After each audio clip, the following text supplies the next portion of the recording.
Hey, good morning. If you're in the Mysore area doing yoga or whatever you're here for, most people are coming here for Ashtanga yoga. You will know that our little temple here, Pratyangita Devi, has gotten quite popular, and this last week we had over 1,000 people here, which was quite unruly, and we didn't have enough people to manage it, so now we have to kind of figure out how to move forward with that many people coming. That's not your problem, and that's not the point of this video.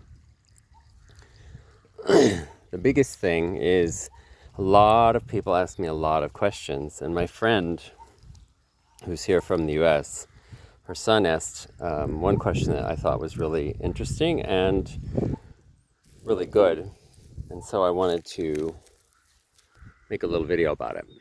He said, why do people worship wrathful deities? So my way of wording that would be Ugra Devatas. Ugra is fierce. You could qualify it as wrathful, although it doesn't quite mean wrathful. Tivra means more wrathful. But why do people worship Ugra Devatas? And when I was talking to him about it, the thing is,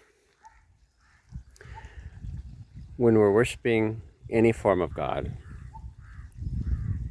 we are never worshiping anything outside of ourselves. I know that's a big ask or a big thing to grasp for some people.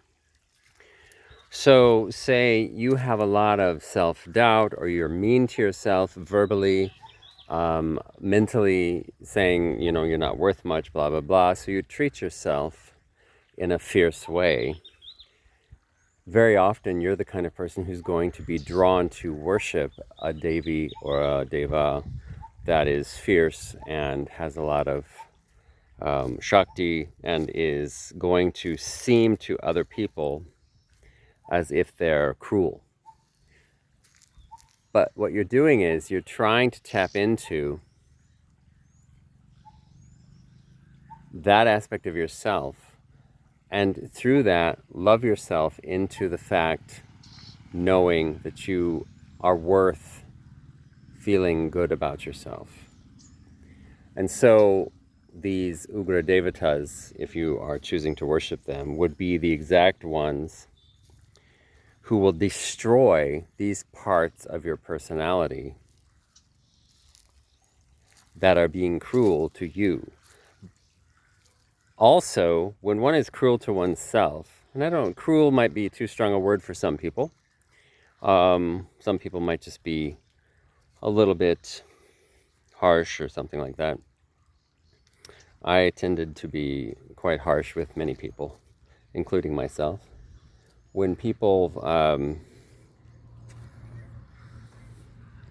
are like that with themselves, they are like that with other people also. So there's a whole approach that you are attacking this thing from your own self. So learning how to deal with the darker parts of yourself so that you can learn how to deal with the darker parts of others, or learn to deal with others at all, because others are really a manifestation of you only. They're not anything else other than a reflection of some of the things you have going on within you. So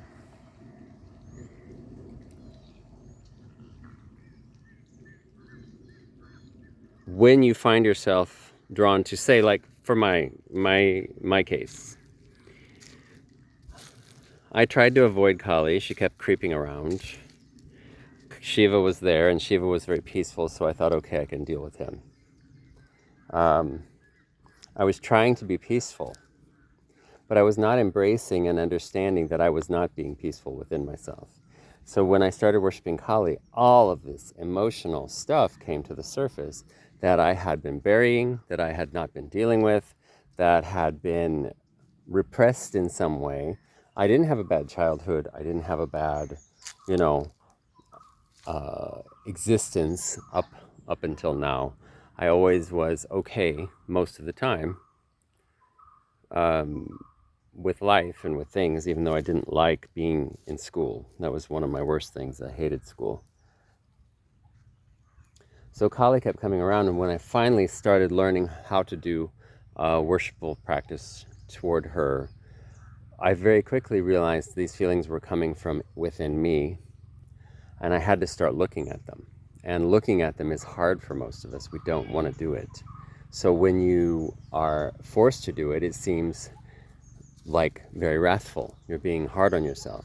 Well, you were being hard on yourself. That's why you need to look at this, because why am I doing this to myself? I'm worthy of love. I'm worthy of good things. I'm worthy of loving myself.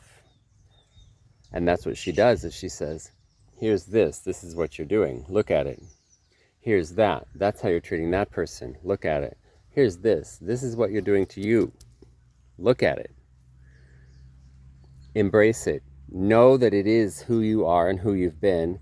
Maybe you didn't like it, but it has been part of your existence. And you have to figure out how to give it a hug and be okay with that fact. Forgive yourself, not be okay with it, but forgive yourself for behaving certain ways and let go of it. Letting go is the biggest thing. Letting go. Letting go is hard for us. Letting go is hard for almost every human I know. Surrender to this bigger thing so that it can become a part of you and integrate into your being, and you can let it go. You can't let it go until you embrace that it's already a part of you. So that's the very short, this would be an answer I would talk about for an hour in a video or with a person over chai or lunch, but I'm doing a very short video. That is a very simple introduction to why people worship wrathful deities. So hopefully it makes sense. Have a good day. Ciao.